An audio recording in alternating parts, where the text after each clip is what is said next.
Are you ready to become awesomer? Hello, everyone. My name is Umar Hamid. I'm your host on the No Limit Selling podcast, where industry leaders share their tips, strategy, and advice on how you can become better, stronger, faster. Just before we get started, I've got a question for you. Do you have a negative voice inside your head? We all do, right? I'm going to help you remove that voice in under 30 days guaranteed. Not only remove it, but transform it. So instead of the voice that sabotages you, there's one that propels you to much higher levels of performance and success. There's a link in the show notes. Click on it to find out more. All right, let's get started. Hey everyone, welcome to another episode of the No Limit Selling podcast.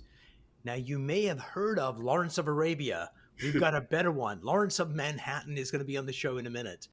One of the things I'm happy to announce is this. As you know, my mission in life is to make people better, stronger, faster. And I've got a new app coming out that we've been charging $100 for. And this past Saturday, I had an epiphany. We need to get this in the hands of everybody. It's free. It's always going to be free. And so ultimately, at the end of the day, it's all about mindset and how we show up in life, because we were put here to succeed. And only thing that gets in the way is this. And we're going to figure out how to use this better. Today, I'd like to welcome John Lawrence to the program. Welcome. Thank you so much, Umar. I appreciate being on today and look forward to chatting. Right now, you're a team leader with how many people in your team? We currently have 35 agents on the team. We have 2 administrators and a driver. Excellent. And so at one point, you were either solo or you were part of a team. Tell me about when you came in the industry and what you thought the industry would be and what it actually turned out to be, because usually there's a delta between reality and expectations. Absolutely. I've been in the industry quite a while. I got into the industry in the late 80s. I actually did, so I've been in this quite a long time. My first day was my first sale. My first client actually was my first sale. Really? Yes, it was. Hold on for a minute. Stop the presses. That is amazing. It gave me a great taste for the business, no question about that. So I started back in the late 80s, probably 88 was when I started. I've seen all sorts of different parts of real estate. I've done foreclosure business. I have done buying and selling of my own. And then, I came to Douglas Elliman a couple of years ago, where I was actually director of sales for Douglas Elliman, had about 400 agents working under me. I currently transitioned last year into a team. My first year as a team, I had a partner, Joe Perino, when we were at Douglas Elliman. So that first year, we made it into the top 400, my first year out in the country. So that was fantastic. After the first year, they kind of slowed us down from growing. So I decided to move to Compass, where myself and 2 other agents started here under me. And within a year, we've grown this to a 35-person team. We're in New York and New Jersey and looking to continue growing. So in your team, no matter whose team it is, from Tesla to IBM, people fall into 3 categories normally. There's like the A players that walk on water. Then you've got the B players that do a really good job, and there's potential there to achieve greatness. And then you have the folks that are like just doing a few transactions. So what would be the percentage split? What percentage of your team would you say are the A players, people that walk on water? I would say out of the 35 people that we have, we probably have about 7 agents that walk on water. So you curated your team, because that's actually a disproportionate number of A players. Absolutely. Which is like 21%. And then you've got, how many C players would you say? Well, my C players would be the newer agents coming into the business. So we are adapting new agents. We actually do new agent training here on the team. One of the nice things that we have about the team is we have a very good mix. So we are ranged in age from 21 years old to 83 years old. Wow.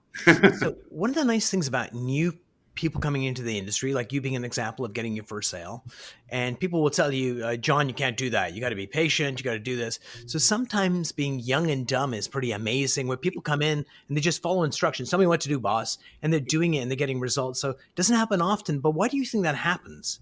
It's just what you said, that they don't know any better. They don't know that a building isn't the best building, and they see this building and they want to do a sale on it. Where sometimes, brokers in the industry get a little tainted. They will have their own preconceived notion of a particular building, whether it has good financials or something like that. We have an agent that just joined us, and he came in from Aspen. He's 24 years old. His first client that he's out with, he has his first offer that we're negotiating. Oh, brilliant. I was doing this gig for a company that manufactures silicon, and one of the customers is Apple, and they wanted to get a hold of the chief of engineering, which is like, even though they work together, hard to get a hold of. And this young, dumb salesperson came in, and he's getting appointments with the most hardest people to find. And people are like, how do you do this? And it's like, well, I just kind of picked up the phone and did it. Like, why He wouldn't I doesn't do know any it? better. And what's kind of interesting is this is sometimes those people that are doing these amazing things, the rest of the team ends up poisoning their mindset. And then they go, oh, I can't do this anymore. And they go. And I guess it's your job as leader to inoculate them to say, no, keep going. Correct. That's exactly it. And then what we do here is, we have some people on the team that are really icons in the industry. So what we've done is, they've gotten older, and they need some people to assist. And that's to your answer, Omar, as to why we have the disproportionate number of 7 people that are kind of a walk on water, because they need assistance. So what we've done is, not everybody has come back to work at this point the way that they should be. But our team, we always have staff in. We're always helping people move forward, so that we're meeting the market. We're going out and grabbing the market, so to speak. We think we have properties up in Harlem. We have properties on Park Avenue. We have commercial properties. We do a little bit of everything and work inside the team to push business back and forth. I mean, I have 110 acres on the water upstate, up in Kingston. So there's a lot of different type properties. We have development sites, and we'll have studios for sale. So we'll do it all, whether it's Park Avenue, whether it's up in Harlem, or whether it's downtown in the financial district. It all makes part of Manhattan. And no matter what palace you're selling or what hovel you're selling, it has a value. No question And about it's our job to highlight the value and find the best person for it that's going to go, oh my God, I want this. it. No question about that. And you got to remember that each one of these people, it is the most important transaction to them. So we might say, "Oh, I just want to sell $5 million properties," but when selling that $300,000 or $400,000 property, it is just as important, and we need to have just as much service to each person. One of our taglines is, brokers for life. We want to make sure that we're doing all transactions and helping all of the families. Yeah. So let's talk about, because it's easy to manage yourself, quote unquote. I'm working, I'm going to do this. And, but when you're leading people, especially people that don't work for you, Of course. then that's true leadership. So why don't we take a look at the 5 pieces of advice that you would give to be a better leader? Why don't we play a game? Sure. We'll each do a point, and let's see how many we get. I'll let you kick it off. What's one piece of advice to be a great leader? Be present. And how do you become present? You focus on what the current needs are. You need to address the market and fulfill something that they're not getting in another way. You need to add value. Absolutely. I'm going to go number 2 with you need to be a great listener. And one of the ways to be a great listener, because people can tell when you're with them and you're not listening, they get it. One of the ways to listen is to do this, dear listener and viewer, is whatever they're saying, repeat it inside your head. And so they say you're repeating it, and it just forces you to be fully present, and they can feel that attendance. And number 1, you pick up useful information. Number 2, they feel valued. And number 3, it builds trust. I couldn't agree with you anymore. And on that point, one of the things that I would do is basically go over what you just said, Omar, and repeat a portion of it back to you. And addressing you by name in that conversation is showing you that you are present in the conversation. Love that. So number 3 to you, my friend. Okay, number 3 to me would basically be, let's not stay in our comfort zone. Let's work inside our comfort zone and add another block onto that building block each week, so that we're going to do what we do very well, and we're going to continue to add on to our business. So we're never going to forget what got us there, but we're going to add additional pieces to make our business much more comprehensive. Love that. Because ultimately, if you're not pushing out your comfort zone, it is shrinking by definition. There is no status quo. And one of the things I tell people is it's a lot like hearing loss. People that are losing their hearing don't realize they're losing it because it doesn't go from hearing okay to not okay. It's like a gradual process, and the same thing with the comfort zone. But you do know when you're expanding it because, baby, you're kicking at it till it gets wider and You wider. getting a little bit uncomfortable, but still moving forward and still taking those challenges to the next level. And that's what's the worst that's going to happen in real estate. Let's take a step back and be a little real about that. It's not brain surgery. It is something very important to many people. So we have to, what is the end result? We're looking to sell houses for as much as we possibly can to get the owners as much money as possible. We're looking to find buyers the best deal possible to make them comfortable and have them save money. So, when we're thinking what we're doing, as I say, it's not brain surgery, but you do need to be present. You need to use all the resources. And so many people these days, what makes us a little bit different than a lot of the other teams that are out there is that we work together. We work off of each other. We use the referrals and things like that. On my team, we have three different attorneys. I have a former appraiser on my team. When I came from Douglas Elliman, I took the office manager to be one of our admins, and we also have the graphic designer as well. So when you have those different pieces, you make it easier for everybody. And I think that's one of the most important things is making it easier both for buyers and sellers. And when you do that, it's easier on yourself as well, right? It's Of course. just everybody eases into a great transaction. So here is number 4. If you're a leader, one of the questions you need to ask your people, your charges, is this: get them in a conversation over coffee or whatever, and then just slip this question in. Uh, do you find me attractive? No, that's not the question you ask. The question you ask is this: who is your favorite teacher in high school or elementary school? And they're going to tell you who that teacher is. Number one, it's going to change their state. And then once they're telling you the story about that person, ask them this follow-up question: what did they do to get the best performance out of you?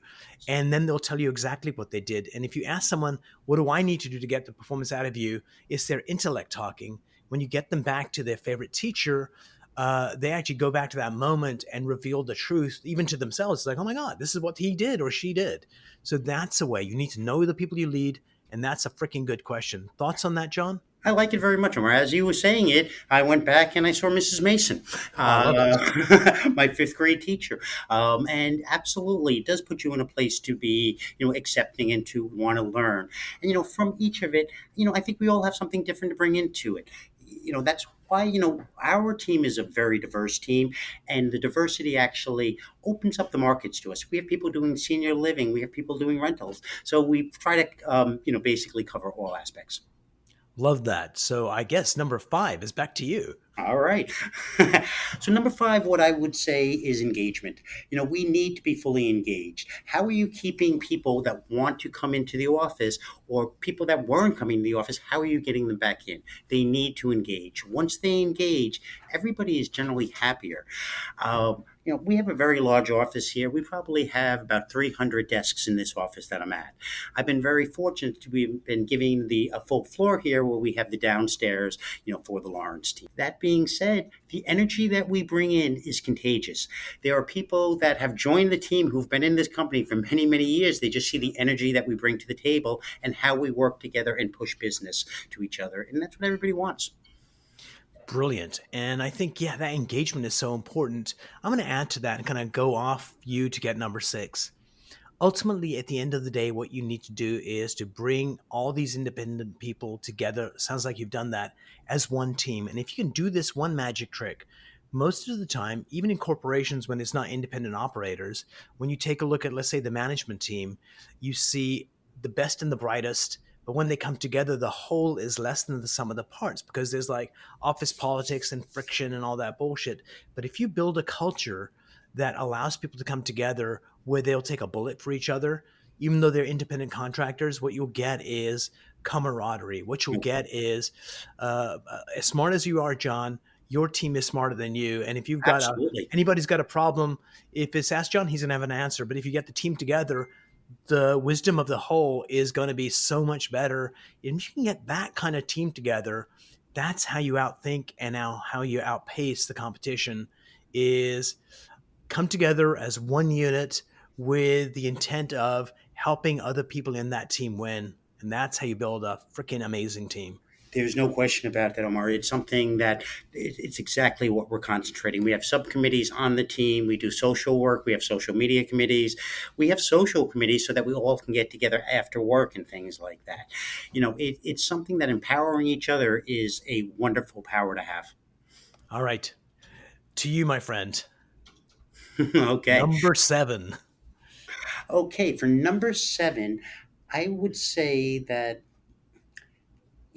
don't setting up a team to be what others need it to be, not what you need it to be. We need to be there for others in this role. I mean, if we're there for others and we're receiving the information and we're able to help them and move them forward, you will absolutely move forward just by definition of helping others. And by doing that, it gives back so much, both personally and professionally. So I would really push for people to be present, to engage with people, and just to see what people. Most of the agents that we're with, they're independent agents because they didn't want to go into other businesses. So let's use that power of everything that they have. What did they do in their former careers? As I mentioned earlier, we have a couple here. We have a few attorneys. We have appraisers. So when we have all of that information together, it gives us a wonderful way of being able to work together and create more business. Love that. And I think one of the things we need to do is to define the team, who we are. Because if we get a sense of who we are, that gives us a battle cry to come together. And because a team isn't going to be right for everyone, Of and course not. everyone's not going to be right for the team. And oftentimes what we do is we've got this team and we kind of get a feel for who we want. But once we define it, these are our values. This is the utmost important thing for us as a team. It, one, bonds the team, creates engagement, and two, it helps us select people to join. And when people join, they go, I found home.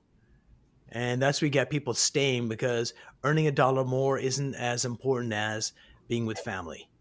It's absolutely true. You have to give them another reason and why this works for them. Why do they want to join the team as opposed to being independent? Why do they want to share as opposed to trying to capture everything themselves? So when 1 and 1 equals 3, that's the right answer. I love it. Actually, I think 1 and 1 equals 11, but that's just Love me. it. Now you're really getting me excited, Omar. All right. One last one for you. Yes. Number 9. Okay, number 9. Make sure you really want it. Make sure you're not just building it. Make sure this is something that you know how to control and you're doing this for the right reasons. This cannot be about you. It has to be about everyone. It has to be about the team. Team first. I love that. And I think that's super huge, because people really think, I come into the industry, I figure out what's going on, then I need to get a team and I need to do this. And like, no, it's like you may have really good skills as a realtor, but leadership skills are totally different. And it just might be actually a pain in the butt doing it. It is sometimes, but you know what? But the rewards that come from it are wonderful as well. So you have to want it, and you have to follow through with it. It's not just something to build and let it take on its own life. It's something to help people move forward and appreciate everyone. Here's number 10, and we'll make it the last one unless you want to have the last word, which No. you're welcome to do. Here is number 10. Number 10 is we need to autopsy each transaction that we do that works and doesn't work, and to figure out what worked when we did it. And it could be stuff that we already know, or it could be, oh my God, we did this thing slightly different and we got great results. Maybe we should add that. And if it went south, also do that. And the same thing for our contribution to it. How did I do as a leader this week for you? What went well? What could be better? And I think that feedback, and if we have the intent on the team that it's about the betterment of everyone, then people aren't saying, well, John, if you did this, I would have gotten that deal. It's not there. It's more in terms of, I really could have appreciated this support. And I think that level of transparency and service, not just from you to your team, but the team to each other and to you, then you build something freaking amazing. I agree with that. I think it's essential. I think you need to have collaboration. Collaboration is just such an important word in team. So 2 last questions. Well, 3 actually. Number 1, what's the best piece of advice you've ever gotten in real estate? Something that you valued highly. Best piece of Have a plan. A lot of people will say, I have a business plan. You have to keep to everything like that. Instead of having a business plan, I call it a roadmap. Have a roadmap, because when you're on a trip, very often you're going to take a detour, you're going to get lost a little bit. But the whole thing is coming back onto that roadmap and staying when. If you have a business plan that is so strict that if you fall off it, a lot of people don't get back onto the business plan. All of a sudden, you know what, I didn't make my calls, I didn't get the exclusive, all right, my business plan didn't work. But if you have a roadmap, you do sometimes take a detour or get lost. But as long as you get back onto track and get back onto that roadmap, you will be where you need to go. Keep pushing, and respect everybody. Ask everybody how you can assist them, and then once you know how to assist them, ask them if they can assist you. Love it. Great advice. We're always learning, we're always expanding, we're always pushing the comfort zone. What's one area that you're focusing on right now to be a better John? Well, it's just that. It's hearing everybody what they need. How can we fulfill this? And what we found out by doing this is that referring business to each other is phenomenal. It's a great built-in strategy that comes with rewards. People already have the confidence once the business is referred. So we are looking to build out a bigger referral network. We are moving into the Hamptons, Long Island, building up our New Jersey and our Westchester being, so that we do have that other opportunity for people. Love that. So what's a question for me? A question for you is, how long is this damn podcast? No, I think we have a couple more moments. But what made you get so interested in doing the podcast and following real estate and the different trends? So a friend of mine recommended it. His name is Fred Diamond, and he's got the Sales Game Changer podcast. They've done over 500 episodes. He said, Umar, you should do this. And my highest value is learning new things. And the reason I'm doing the podcast is two reasons. Well, probably three reasons. Number one is learning new stuff. It's like the conversation we had. I picked up 2-3 points that I didn't know before. Makes me incredibly happy. Number two, that you and I get to serve the greater community. Because there's going to be people out there, out of the 10 pieces of advice, and you gave 2 extra, out of the 12 pieces of advice, someone's going to find one of those pieces of advice and go, holy crap, this really helped me out a lot. I think that's right there, Omar, because you can't try to change everything. But if you can get 1 point out of something and work better and make yourself better 1 degree each day, each week, each month, whatever it is, that's a winning situation. Absolutely. And there's probably some stuff that you've said today that people are going, I already heard that before. Sure. But you said it in a different way. And for some people, it's going to be like, holy crap.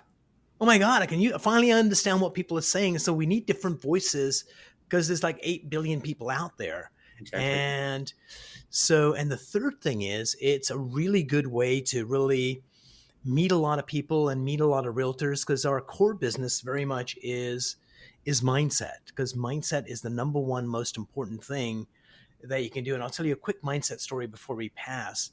I was working with a team in Baltimore, Maryland, used to be my hometown. And one of the realtors there was 22 years old, and he's doing well. But each time he goes for a listing appointment, he takes his team leader with him. And in his head, he had a belief that I'm too young for this industry. And in the very first month, what we did was we identified what the belief was, transformed the belief. And the very next month, normally his deals are like $600,000 properties back there. He went for a $3.5 million listing and landed it because we changed the belief I'm too young. And he said, for the last month, I've not even had that thought. And that's the power we have. Everything in the entire world comes with an owner's manual except this. And that's my mission, is to make that happen. And John, you added a ton of value to our conversation today. Thanks so much for the interview. And I'm looking forward to our next conversation. Thank you so much, Omar. Have a wonderful week, and it was a lot of fun, and I really appreciate this.